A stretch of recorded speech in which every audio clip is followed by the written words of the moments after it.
Okay, so let me give you guys the backdrop for today's conversation. The year was 2012. I was overweight. I was approaching 200 pounds, and I was also overworked and underpaid. I was doing very honorable work as a social worker, specifically a foster care worker for the state of Michigan. And so I was a foster care worker for the state of Michigan. So I was doing very honorable work, but I was still overworked and underpaid, meaning our caseloads were through the roof. The workload was crazy. And I was not making the amount that I wanted to make based on the quality of life I wanted to live. But most importantly, the work that I was doing did not allow me to hone my gifts and my talents, right? And then finally, I was engaged to be married with someone who I would eventually not marry, right? So this was 2012. And now, if we were to fast forward all the way into today, 2025, life looks totally different. Today, I am at a healthy weight and a body that I'm super proud of and confident in. So I am currently at my healthy weight and my optimal weight. And so I have a ton of body confidence. I've dropped over 65 pounds. I'm now working in a career that is really fulfilling and is honorable work, and most importantly, optimizes my gifts and talents. And I am in a relationship that is healthy, whole, and complete. And so 2025 looks very different than 2012 did. And so, what I want to spend some time on today is sharing with you guys what I had to do to get here. What did I have to do to improve my overall life satisfaction? So, I'm going to share with you guys three things that I had to stop believing in order to arrive at the place where I am today. Because I know a lot of us listening, a lot of you guys watching also are in a place where a area or multiple areas in your life are not optimal, right? They might be just okay. They might be what we call not that bad. They might be what we talked about last week, in the middle, right? But they're not optimal. So they're not the worst they can be. Like, your health isn't the worst it can be. Your finances aren't the worst they can be. Your career satisfaction isn't the lowest. Your relationship isn't completely bad, but it's also not the best it can be. Your money ain't the best. Your health ain't the best it can be. And so today I want to tell you what I did to close the gap between the two for myself personally. Welcome back, YouTube. What's up, Instagram? Welcome back to Monday Morning Keynote with yours truly, Lisa A. Smith, also known as the live recording of the Plant Protocol podcast. I am your host and your coach, specializing in the space of health, business, and personal development is what we do here. Good morning, Angel, Danielle, Jamaica, my farmers in the house. What's up, Stacy? What's up? Thank you, Stacy. Stacy said, hit the like button. Tell them what to do, Stacy. I love it here. Good morning, Instagram. Come on in. Welcome to Monday Morning Keynote. We're talking about life satisfaction today, and how do we get from a place where we're not optimal, whether it be in our health, our relationships, our personal growth, our spirituality, our financial wellness, our relationships, platonic, romantic, to a place where they're completely optimized, right? And the reason I want to have this conversation with y'all today is because for a lot of people, those areas never get optimized, right? Like, for a lot of people, we settle for the middle. For a lot of people, we live our lives not just in the middle class, but in the middle of everything. And our health is not the best, but it's not the worst. And our finances is not the best, but it's not the worst. Or in our job, it's not the best, but it's not the worst. Like, a lot of people have settled into the middle. And as I told you guys in last Monday's keynote, there's nothing wrong with the middle if that's where you desire to be. But if you're in the middle and the middle wasn't your first choice, then we got to do some things to move the needle. And so I was at once many years ago in the middle. And I want to share with you guys what I did to get from here to here when it comes to overall life satisfaction, right? Eliminating things like chronic stress, eliminating things like out of control eating habits and excess weights and insecurity, getting rid of and getting out of a job and a career that was not looking like it was headed to happiness and fulfillment and enjoyment and all of the things, right? And so I want to tell you how we got there today. So good morning, Malika. Hello there. Hey, Wanda. Okay, y'all in the, there's my regular. Now I can get started. I was like, oh, I feel a little weird. Where my regulars at now? Before I kick this thing off really quickly, y'all, now, I'm drinking water today. I'm drinking water today. And let me tell you why. Now my regulars know I'm usually on here with my cup of tea, but I'm drinking water today. I'm at home, but I got to fly out. I got to fly out today. I got a flight to catch in just a couple of hours this afternoon. And so my travel schedule, when I have to fly, I like to front load all of my water as quickly as possible so that, it's all out of my system by the time it's time to board the plane, because I don't use the bathroom on planes, right? And so I'm getting all my water in now for y'all. So that way when I fly out, in about 6 hours, I done met my quota, because we got non-negotiables in our health over here. It don't matter if we traveling, right? We still got priorities and non-negotiables in our health. Let's get into the topic today. How did I optimize these areas of my life? Okay. Wanda said, still sip and will. And will, Wanda. Okay. So let me tell you guys, I want to break down for you guys the 3 things that I personally had to start ignoring and neglecting in order to optimize my health, my profession, and my relationships, the health of my relationships. Now, you guys tell me if there's in one of those areas for you, is there an area of your life, whether it be health, career, or relationships, that's not quite optimal? Just drop a 1 if I'm talking to you. You like, I'm not the worst, but I can't stand to lose some weight, or I do need to get off these medications, or I do need to improve my eating habits. In your career, it's not like I'm not completely miserable, but would I like to be doing something else? Or do I believe my assignment is different? Or maybe my gifts and talents aren't being optimized, guys. Just put a 1 if one of these areas resonates for you. And maybe in your relationship, I have my romantic relationship isn't the best, or there's friendships or my social circle. I would love for that to grow a little bit and get better. Okay. Thank you, Melanie. Thank you, Wanda. Thank you, Dimes World. Thank you, Kat. Thank you. Thank you, Danny, Terrence. Okay. So let me tell you guys what I did. And it's very simple. I read something in a book recently that I'm reading, right, by Joseph Murphy. And he was talking about what's required to really shift belief, right? Because many of you guys have heard me say before that behavior follows belief. And so we know a lot of times the things that we do are a result of what we currently believe. The things that we do are often informed by the things that we believe. And let me tell you why this is important. Anytime you're trying to move the needle in any area of your life, your beliefs are usually the first thing that does the decision making. So let me give you an even more dialed in example. As a plant-based health coach, we help a lot of people who are battling things like obesity or diabetes or heart disease or hypertension or high cholesterol. And what happens a lot of times is they will listen to me. They will even participate in some of our experiences, like our challenge or my complimentary master classes, right? However, if before finding me, they have been told by a doctor that this runs in your family and you're going to be on medications for the rest of your life because it's genetic, that belief has begun to inform their decision. So when they find me and I say stuff like, it doesn't matter if your mama and daddy had it, it doesn't matter if your grandparents have it, you still have a fighting chance to beat this thing. First thing that happens is they're confused. They have some cognitive dissonance, like, wait a minute, my doctor told me it runs in my family and it just is what it is. And you're telling me I could maybe beat this thing with lifestyle. So they have some cognitive dissonance because an old belief that they once held, this is genetic, is now being confronted by a new belief, a new potential belief that they're trying to understand, which is, no, you can combat this with lifestyle. And so what happens is, as they're getting closer to me and in our ecosystem and learning more about a plant-based lifestyle and hearing testimonials from other students and clients and people in our community, they're like, well, maybe this is possible.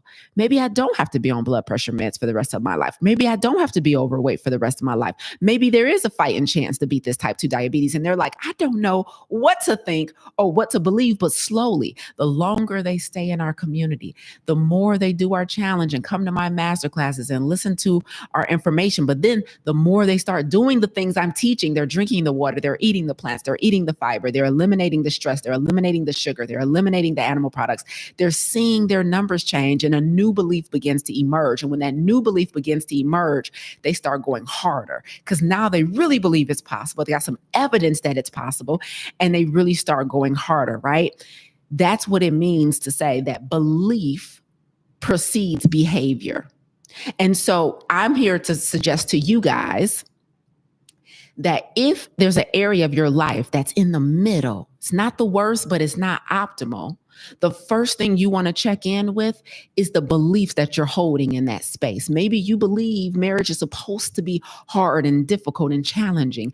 Maybe you do have a belief about your health that you can maybe get better, but complete remission or complete healing is not possible. Maybe in your career, you've been taught that you do the things for money and job security and benefits, and your happiness on the job is irrelevant.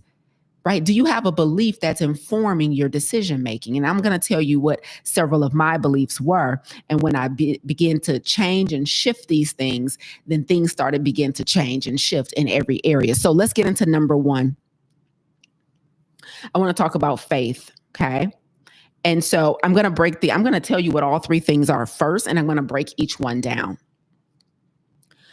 There's three significant things that I had to start ignoring in order for my life satisfaction to significantly increase, not just get slightly better and be like, oh, it's a little better than it was before, but I mean black and white, like day and night difference, okay?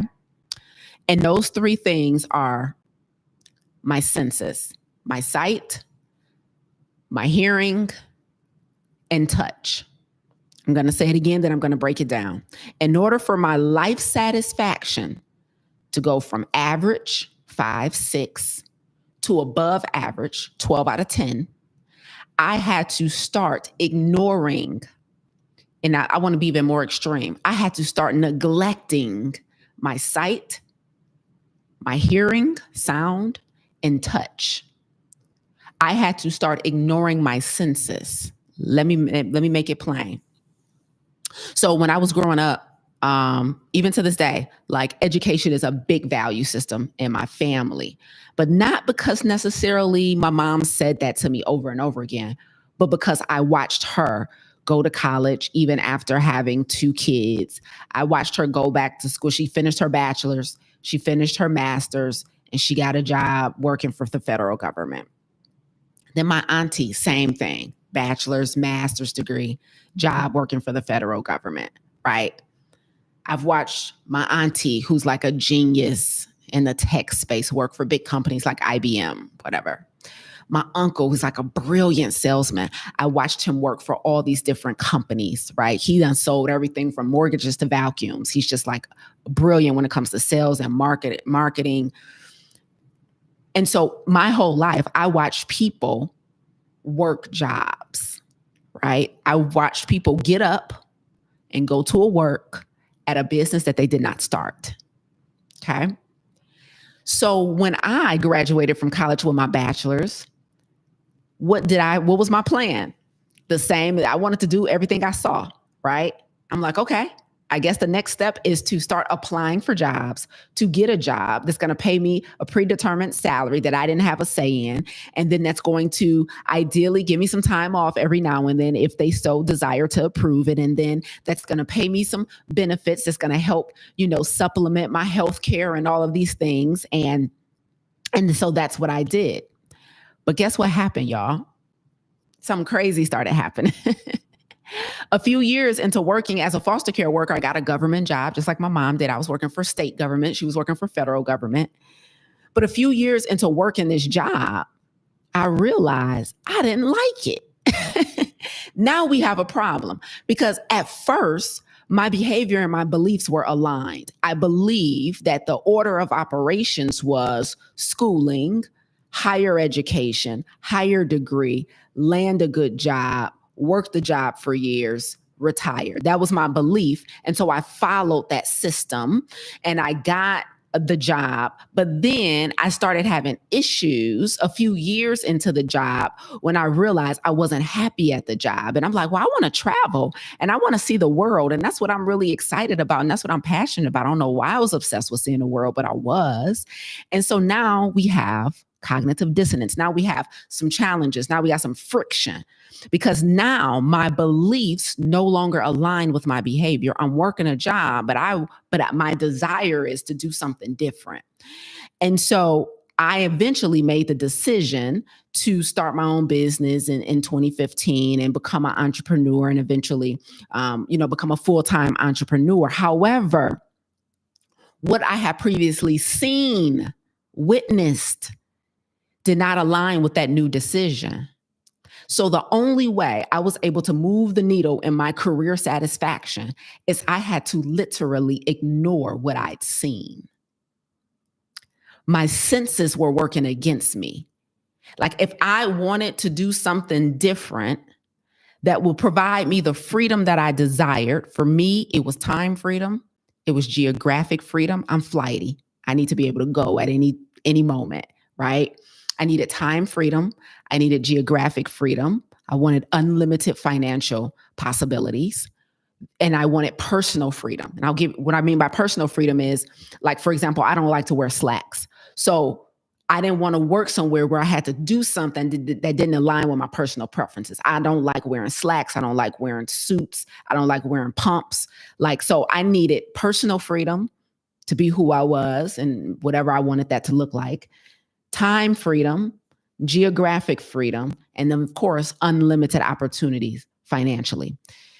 But I had only seen people working a 9 to 5 that did not offer that time freedom, that financial freedom, and that personal freedom. Sometimes the things they offered align with our true desires, and that's the ideal situation, but not all the time, right? And so I had only seen my family go to school and get jobs and do well at jobs, like making really good money, and ideally they were secure. But I had never seen what I desired. I didn't up until this point have anybody in my family that was a full-time entrepreneur who was working in a company that they had started and had managed to build it to a place where they had stability and the freedoms that they desired.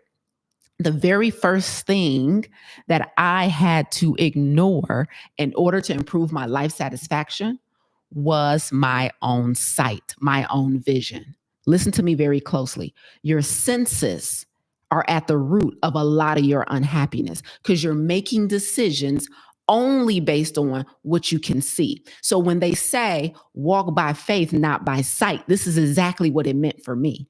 I'm like, okay, I've only seen people work a 9 to 5, but my personal preferences for my quality of life demands that I work for myself. So in order to improve my personal career satisfaction, it wasn't about let me find a job that let me work from home, or let me find a job that allows me to get upward mobility, or maybe I could have unlimited financial opportunity if I worked a job that paid for commission based on performance. I'm not saying what I wanted wasn't available in a different structure. But for me, even though I had never seen a successful entrepreneur in my immediate ecosystem, I had to walk by faith and not by sight. The first thing I did to improve my quality of life, but specifically my career satisfaction, I had to walk by faith and make a decision that would align with my personal preferences and goals and desires and didn't necessarily mirror what I had seen. Is that making sense, y'all? Wanda said, this is good. Terrence said, that's good. Eyes have not seen and ears have not heard, period. And we get into ears in 1 second. I need you guys to understand that for some of you, you too will have to ignore what you've seen. Do you know how many times we want to do something, but because we've never seen it done, we don't think it's possible? You're like, listen, Lisa, I hear you saying that making adjustments to my lifestyle can improve my health, but everybody in my family is overweight. My mom, my dad, my aunt, my uncle, they all got high blood pressure. I ain't never even seen nobody not have high blood. Can you imagine the fight you have to fight and how uphill the battle is when you're trying to do something, when you've only seen the opposite of what you're trying to do? Do you know how much you have to ignore? You've only seen, or imagine wanting to start your own businesses, but you've only seen people who have failed in business. Like my mom tried to start a business, my best friend tried to start a business and it didn't work out for them. Do you know how much you have to ignore your sight when you want to do something that you ain't never seen before? Walking by faith and not by sight. You gotta, I'm talking about blindly, eyes shut, wandering in these streets. I'm like, okay, I got to figure out this entrepreneurship. I don't have a single person to turn to. For me to get coaching, I had to pay for it. I've been paying for coaching for years because I had to pay for New Vision. I had to pay for New Vision because my immediate ecosystem, my immediate circle, it wasn't there. So the first thing I had to ignore was my sight. I promise you, it changed the game. Does that make sense, guys? Let's see. Dot on YouTube says, just finished your podcast. Now I'm catching you live. Won't he, Will? And Will, welcome to the live version, Dot. Okay. Welcome to the live version. Okay. So that's the first thing I had to ignore was my sight. Now, how many of you guys need to ignore your sight? How many of you guys are looking around and being like, I've only seen this done. I've only seen relationships in this way. I have people in my life, friends who've never seen a successful marriage, and they trying to have a successful marriage. Can you imagine that? Now, I'm blessed. I've only seen successful marriages. Like my mom is successfully married 20 something years. My uncle is successfully married. I've only seen successful marriages. So when I get married, it's probably going to be an easier battle, because I have people I can go to and I have examples I can lean on. Like my coach is in a successful marriage. Like I'm surrounded by successful, happy marriages. But imagine you've never seen one, but you desire one. That's what I need y'all to understand. You got to walk by faith and not by sight. Your senses have too much power. They're making too many decisions for you. If you're making decisions based on only what you've seen, and what you've seen is not what you desire, it's only a problem if what you've seen is not what you desire. If what you see is not what you desire, your faith muscle is going to have to be built up. It needs some work. Like you got to get in the gym and work the faith muscle every single day to fight against what you've seen. Does that make sense, y'all? If all you've seen is failure in business, it's going to be a hard battle if you only want to walk by sight. So you got to walk by faith. Danae says, had to pay like LASIK. Absolutely. You got to pay for a New Vision. I had to get in spaces where people had successful businesses and were entrepreneurs and have been entrepreneurs for years because I've only seen the 9-to-5 modeled. I've only seen that modeled. I hadn't seen entrepreneurship modeled. And so for me to be where I am today, 10 years in business, never had to go out of business, never had to go back to a job. Like I haven't worked a 9-to-5 since 2012. I did have jobs since then, though they just weren't 9-to-5s. Like I worked as a personal trainer. But I mean, in a corporate structure with like pay and benefits and you can move up the ladder. I haven't done that since like 2012. And so for me to still be able to survive from that moment to this one is me walking by faith and not by sight. So that's the first thing that I had to ignore to improve my career satisfaction, my overall life satisfaction. Let me give you guys the second one. So I listen to a lot of entrepreneurial podcasts, y'all. And I love them. Like I love origin stories. I read a lot of books and I love reading successful entrepreneurs' origin stories. So let me tell y'all something that oddly happened for me. So I'm listening to these podcasts, I'm listening to these books, and, listening to people tell their story on stages, and over and over and over again, I kept hearing people talk about how they had to go broke, lose everything. Some of them even ended up homeless, sleeping on couches, my coach eating out of trash cans. Like I kept hearing these origin stories over and over and over again about extreme loss or extreme failure. And then there was always a comeback, but there was always a rock bottom. Like Lisa Nichols talking about going to the ATM and not having enough to pay buy Pampers for her son. My coach E.T. being homeless at 16, eating out of trash cans, right? Steve Harvey lost everything because of, a dirty tax attorney stole his money and he like owed the IRS a ridiculous amount of money. Like listening to Kevin Hart, like couch surfing, like going to shows just to make enough money at that show to get to the next show on the road and sleeping in the car. And like, I have so many stories that I've listened to over and over again about rock bottom, these people who are successful, but they had these rock bottom moments. So guess what happened to me? I didn't know what was happening at the time, but the more I would hear these stories with these rock bottom moments, the more my subconscious began to believe that rock bottom was required before significant success. So before there was like a quantum leap into overflow, there was a rock bottom. And so I remember looking up one day and realizing that I was inadvertently waiting for another boot to drop. Like, I'm like, okay, we had a good week, or we had a good month, or we had a good quarter in business, but this is not going to last because I haven't had a rock bottom yet. I got to have a rock bottom to be successful. Like, on everything I love, y'all, I was really waiting to lose everything. I'm like, I ain't ate out of a trash can yet. So clearly I'm not going to be a millionaire yet. So this was a good month. Yeah, we done had a 6-figure launch, or yeah, we done made a couple 100,000 this year, or yeah, but I'm like, but this, I can't get excited because I haven't slept on nobody's couch yet. I need y'all to understand how much I believe that rock bottom was a requirement for extreme success in business. I'm like, because everybody's story I had heard was just that. Like, yeah, they're sweet now and they're like well known and successful now, but they all lost everything or came from nothing or like didn't know where their next meal was coming from.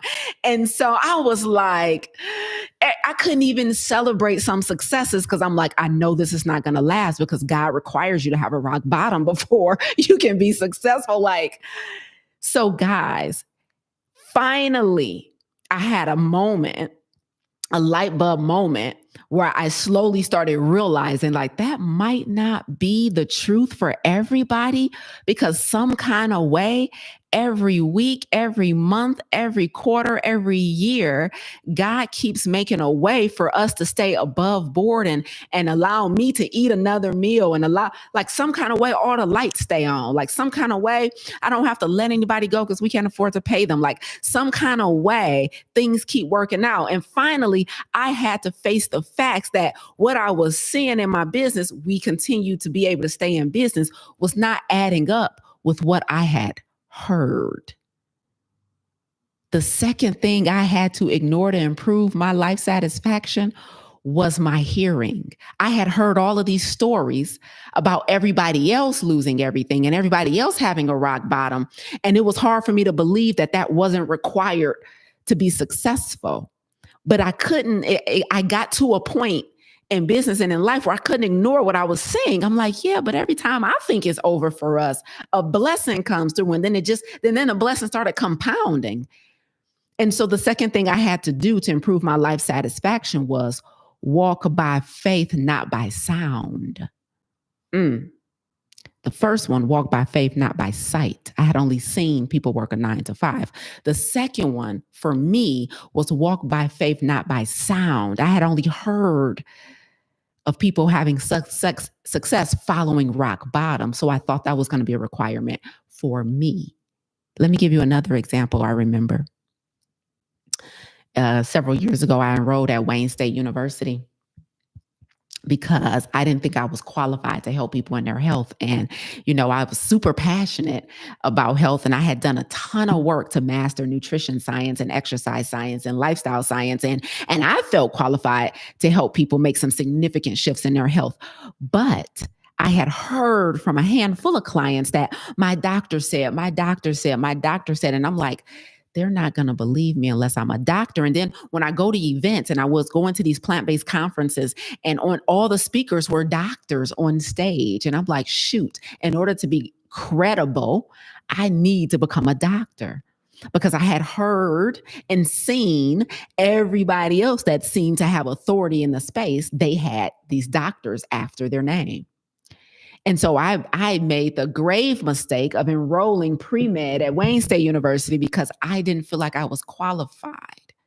And it was only until I had that moment that I realized how you want to serve people in their health. They don't even teach you in medical school. They don't even teach that. Like they don't teach they only teach. So why are you going there? You're going there for the credential, but not for the education. And that didn't make sense. Right. But I was only going by what I had heard and seen.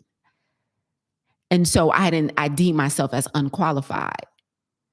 And so walk by faith, not by sight. Walk by faith, not by sound. So I'm going to ask you, what stories have you heard? What advice have you been given? What no have you heard that made you and led you to believe that you made a decision that was misaligned with your true desires? Because when I heard no from clients, like, I don't want to eat that because my doctor said this runs in my family. So I can't trust you, Lisa, because my doctor said I just need to be on statins for the rest of my life. No, I don't trust you because. So I heard no's, I heard not right nows, I heard rock bottom stories, and all of this was in my head telling me something different that didn't align with what I desired and what my path was. And so in order to get rid of that and in order to get back on the right path, I had to ignore what I was hearing. Walk by faith, not by sound. Y'all ready for number 3? And then I got a takeaway for y'all and we out of here. Listen to number 3. Now, I told you guys, because I didn't have evidence of successful entrepreneurship really in my immediate ecosystem, I had to pay for a different vision, right? And so I've had coaches for many years now, many years. I've invested way over 6 figures in coaching, like multiple 6 figures in coaching, right? And it's been great. I love having a coach. I love having a community. I love it. But the last coach that I invested in, the very last coach, which is my current coach, I was at an event and they were speaking and they were sharing and they made an offer for a higher level mastermind. And I heard the offer. I knew I wanted to increase my proximity to the coach and to the community, right? So I knew my immediate response was, yes, I want to do this. I want to be in this. This sounds like exactly what I need, right? But then they said the price, okay? The price was over $30,000. So they said the price. And I looked in my bank account. I'm like, oh, that don't add up, right?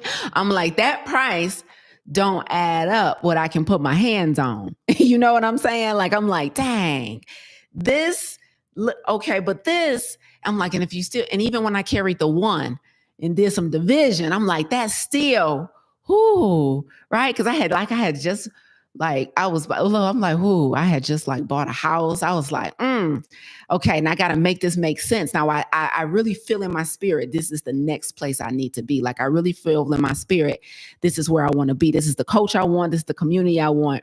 I really feel that in my spirit. However, like, I can't touch that much. Like, I can't put my hands on that much, Jesus. So please make it make sense for me, right? But I'm like, but I know something is telling me this is where I need to be. Something is telling me this is the next step for me in my personal growth and my personal development and in my business, right? So that I can become the leader I need to be. And so I don't know if any of you guys have ever had that experience where you have been offered the thing that you believe is what you need next. But then you look in your bank account and you can't touch that much. Like, you like, well, how? Like, who's going to fill the gap? Like, they got it. Even the payment plan was a stretch. I'm like, almost $3,000 a month, huh? Okay, well, all right. And I'm like, wait a minute. But I felt like it was the right thing to do. And I was like, well, I know I can make this first 3. I know I can pay this first 3K. So I put the first 3K down, y'all, right? I paid that 3K. And I'm like, how are we going to do the other 3Ks, Lord? And I'm like, well, I know I'm not making a rash or an impulsive decision. And I consulted God about it. I was at a hotel at the time, and I remember walking back to my room, and I remember having a conversation with God. And I'm like, is this the next step you want me to take in my growth as a leader and my growth as a human? I'm like, it feels good. And I remember I was in a relationship at the time, and I called my partner and I asked him, like, what you think I should do? Like, and he like, oh yeah, you should do it. You need to be in that. And I'm like, okay. So, I consulted 2 people I trusted, the God first, and then my partner. And then I'm like, he like, yeah, you should do it. I'm like, all right, bet. I'm like, okay. And I'm like, I'm gonna do it.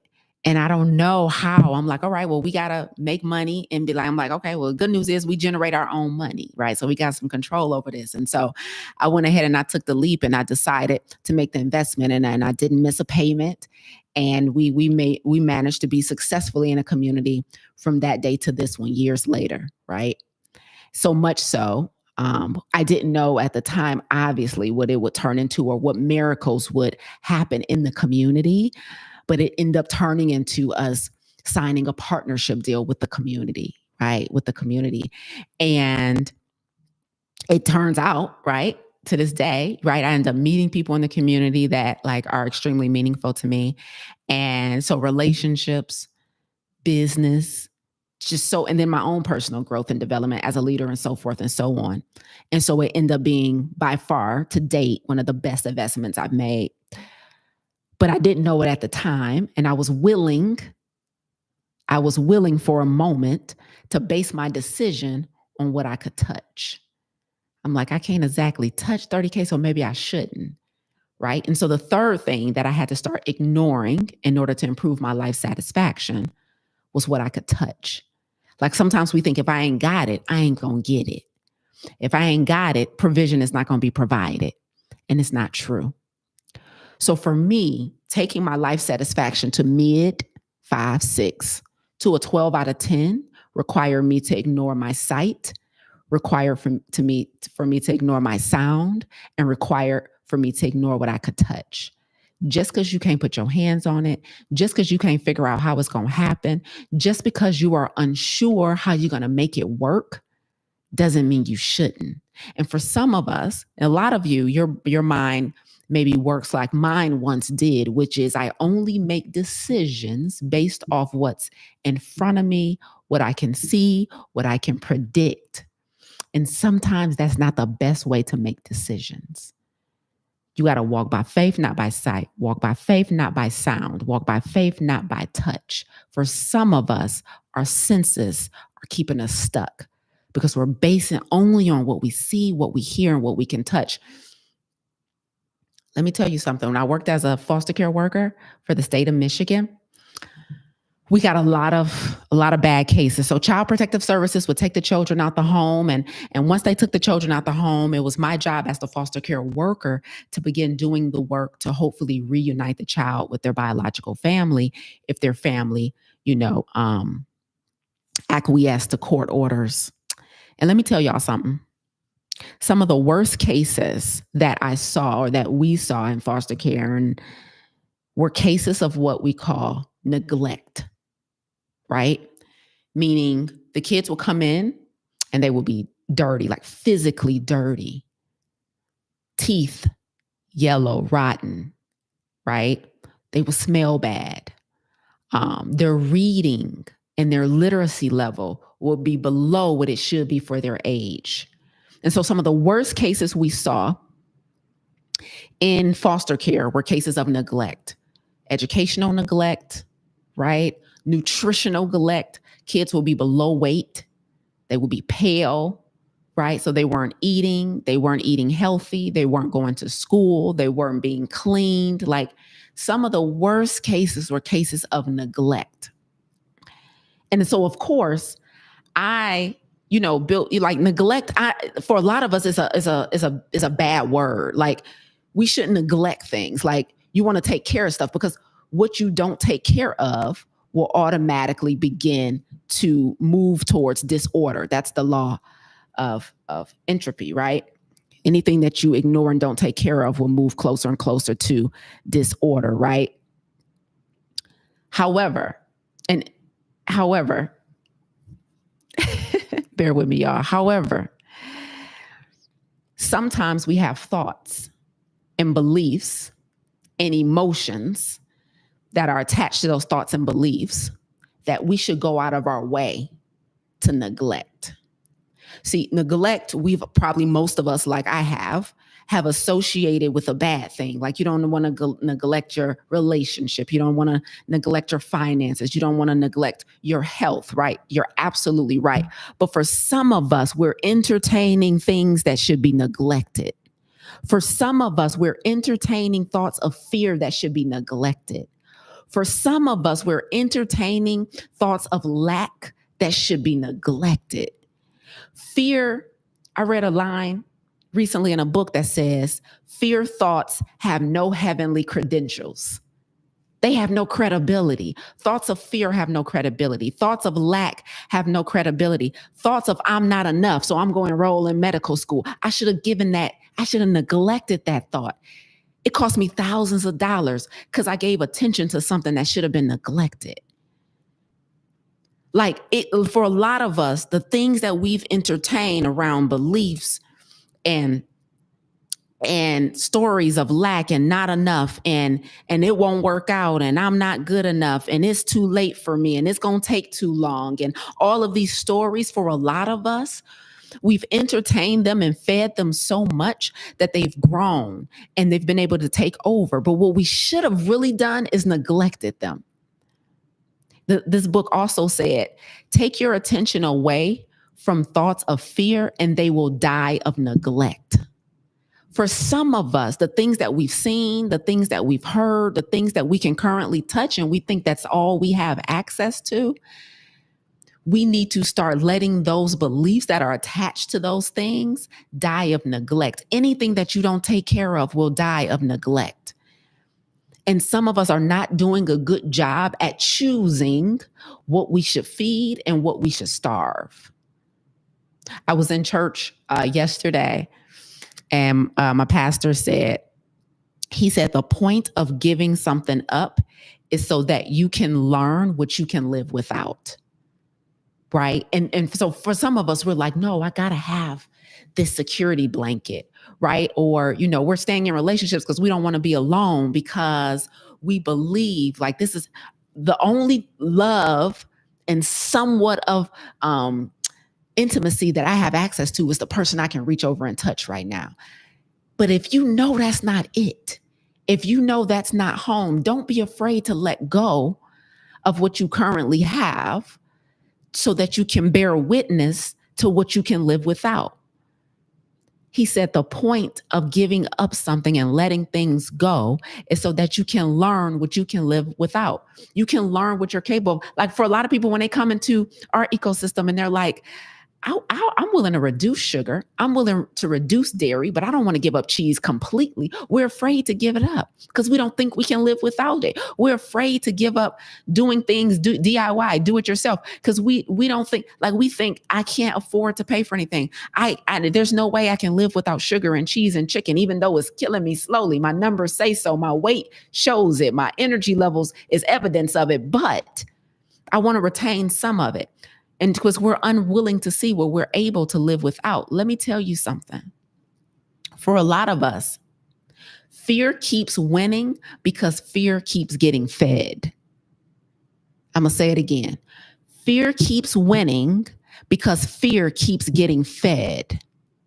Soon as you stop feeding it, soon as you start neglecting it, it will die. Everything that you neglect dies. Everything. So all of us need to master neglecting the right things. That's your takeaway for today. When I mastered the art of neglecting the right things, my life satisfaction, my health, my career, my relationships, quickly, it didn't even take long, quickly in a matter of a couple years, went from a mid 5, 6, 7 to a 12 out of 10. You got to learn what to neglect and what to entertain. That makes sense, y'all? That's all I really have for y'all today. Give me the major takeaways for today. Give me the major takeaways for today. Terrence said this one I can totally relate to. I'm so happy you can relate to it, Terrence. Let me tell y'all something. As y'all get ready to pay the fee for free today, the fee for free is to just drop your major takeaways from today in the chat. But what we're doing, so I started this series, we'll call it a series, called an intimate conversation series with myself. And I want to just host these intimate conversations where we're just holding space to go deeper around some things, right? Not doing heavy teaching, not doing a whole lot of high level systematic teaching, but just hosting intimate conversations. I'm feeling called towards these really intimate conversations with depth lately, right? And so we did one in February about stress and healing. I hosted an intimate conversation, and it seemed to be well received. And during that conversation, someone raised their hand to share that their source of stress was their marriage. And after she shared about her marriage, then somebody else said, actually, that's me too. Right. And somebody else shared that her current source of stress is her marriage. And so and then somebody emailed me who was on that call, and she said, hey, I'm also would love some more conversation around the marriage and the relationship piece. And so what I did is I reached out to my friend Terrence, who was on that call, who's in the chat right now on YouTube. And I said, Terrence, we need to put something together for individuals who want to talk through what a healthy marriage and a healthy relationship looks like. Now, I'm not married and I'm never married. I was once engaged and I will be married, but I'm not. And so I of course, I'm not going to overstep my boundary. So here's what I did for you guys who are interested in this. I reached out to some friends and some colleagues of mine who have successful marriages. Remember earlier, I told you I'm surrounded by successful marriage, like literally surrounded. Like when they say freeze, you're surrounded. Like I can't go out the back door, the front door, the window, the top floor, the attic, everywhere I go. It's a successful marriage in my personal life, in my family, in my mastermind, in my friends. Like I'm surrounded by healthy marriages. God is good, right? Showing me what's possible. And so what I did, guys, is I reached out to my friends and family who have successful marriages. And I said, hey, I got some people in my ecosystem, in my audience, who are having some challenges in their marriage. Would you be willing to join me in an intimate conversation on the morning of April 5th and share with my audience how you've been able to have a successful marriage? And they said yes, because I'm also surrounded by very kind people. God is good.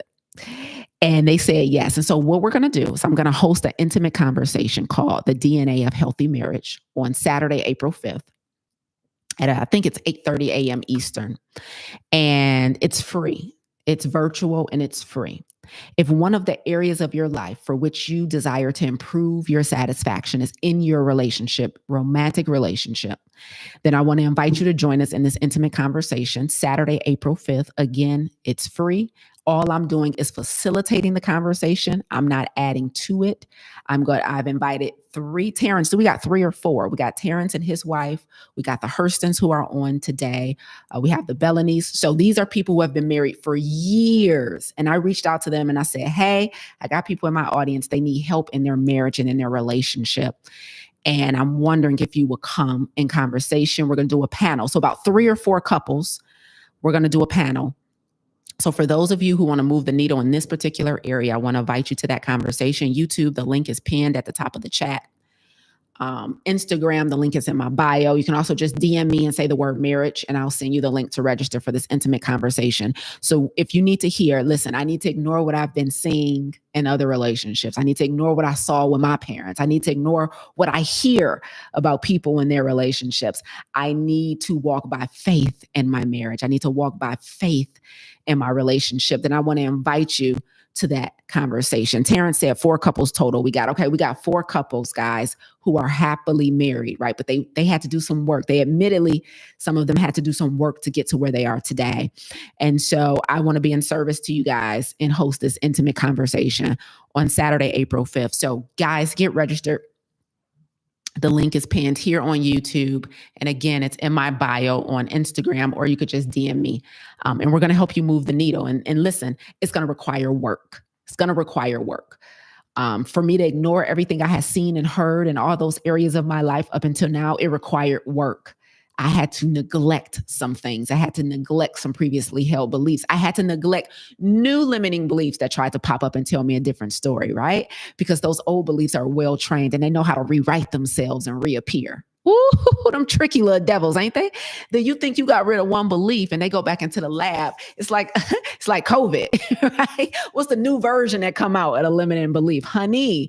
And so I had to, when a new belief went in a lab and rewrote itself and tried to pop back up, I had to neglect that too, right? And so that's what worked for me, neglect. It's wild to say, but neglect is what worked for me to get me where I am today, happy in my career, happy in my health, happy in my relationships. It was neglect. I had to neglect some things. And so if you need help with that, then I encourage you to get in our ecosystem and definitely sign up And that way you can get our emails as I'm hosting these intimate conversations and hosting master classes. You can come take what you need. Okay. All right. So let's read your takeaways so I can get out of here and prepare to head to the airport, guys. So, oh, you're so welcome. Let's see. Thank you for this powerful message. I truly needed this in my life as I move forward in my life. God bless you for walking in your God-given purpose. Thank you. Thank you. Instagram, what else y'all say? Bracy said, neglect, starve was not working and it will die. 100%. CO Penn said, don't be afraid to give up stuff that is not working for you. That's right. Melanie said, feeding fear is keeping us stagnated. That's right. You entertaining the wrong thing. I am Grace Darling says, DST betrayed me today. I don't know what that means. Sorry, I don't know what DST is. Okay. Helena said, walk by faith and not by sight. This is the third or fourth time I've heard or said the phrase in the past couple of weeks. Neglect your fear so that it dies. 100%. Okay, let's see what takeaways y'all got on YouTube. YouTube says, Lorraine says, see, hear, and act on what God sees and says and directs only. Listen, Lorraine, only should have been in all caps and underlined. Absolutely. Danny says, walk by faith, not by sight, sound, or touch. 100%. Stacy says, the point of giving something up so I can learn what I can live without. Ain't that the truth? You know how many people think they can't live without sugar, so they never give it up? You ain't even, I'm telling you, it's tough. Malika says, fear wins because it's being fed and that's keeping it alive. Neglect fear and it will die. There you go. There you go. Lorraine, go ahead and put that only in all caps. Thank you. I love it. I love it. I love it. Okay, this was good. So I hope this helped you guys. Like that's what helped my life go from not that bad to exceptional in all the areas. I'm thrilled in the work that I'm doing every day, that the work I get to wake up and do every day. I can't believe I get to use my gift, my talent, and to improve the lives of other people in the way that I desire, right? Because foster care, social work is improving the lives for other people, but it wasn't my choice, right? And so we all get to choose. We all get to choose. Shout out to my colleagues in the social work industry. Okay, very good. I think that's it. Thank you guys for giving me the takeaways for today. Stacy says, I'm not married, but I will be there. I'm starting the preparation as you should. A wise person who's like, I understand marriage is the goal. And so let me start having these conversations. I do the same thing, Stacy. I just recently started attending marriage classes for the same reason, like in preparation of, right? Absolutely. God rewards that preparation. Okay. That's it for me today, guys. So make sure you guys register for this complimentary intimate conversation, the DNA of healthy marriage, coming up on Saturday, April 5th. And I will be back here next Monday, again, same time and same place for another Monday morning keynote. I hope my story inspired and helped you all today. And I hope you guys go off to have an absolutely phenomenal week. Oh, I got stuff coming up that I should probably start telling y'all about. Y'all start reminding me at the end of these keynotes that, to remind y'all of where I'm going to be and events coming up. I'll be in Tennessee next week in Gatlinburg, Tennessee, speaking at a retreat, a Fearless Women retreat. And then Jamaica in October that I'm inviting you all to. But those seats are super limited. They're only accepting like 60 people into the Girlfriend Getaway. And so I'll be on stage in October for those of you who want to come see me live in Jamaica. Myself, Brandy and Carly Harvey, and Boris Kojo and his wife we're the 5 speakers, 1, 2, 3, 4, 5. Yeah. At the Girlfriends Getaway in Jamaica. And so those tickets are also available and on sale. So I need to have, excuse the mess while I get all this admin stuff together. I got to start having my admin or somebody on with me to drop these links and share with you guys. But if you're on my email list, you'll be getting notified about all of this stuff really soon. I think in a couple of days. And so, but I got to start telling you guys where you can come and hear me speak and meet in person. And I'm thinking about, we'll be hosting an intimate conversation in person this summer as well at the end of our next 30-day challenge. Wanda says, when are you coming to Florida? You know what, Wanda, that is a great question. And it actually, thank you, because you just reminded me to reach out to somebody from FAMU who reached out to me and wanted me to come talk this spring to the students at FAMU. So she invited me out this spring and said, we need you to come talk about stress to the students. And so actually, I'll follow up with her and then I'll follow up with you. Hey, okay. So that's it. And that's all. I'll see you guys back here next Monday, same time, 10 a.m. EST for another Monday morning keynote. Until then, if you need me to be in your ear and in your head so that you can get new beliefs, follow the Plant Protocol podcast. Go ahead and binge that. And that's the best place to hear from me on a regular cadence. So that you can replace those old beliefs with the new ones that you need to believe to get to a 12 out of 10. Until next time, y'all. Bye.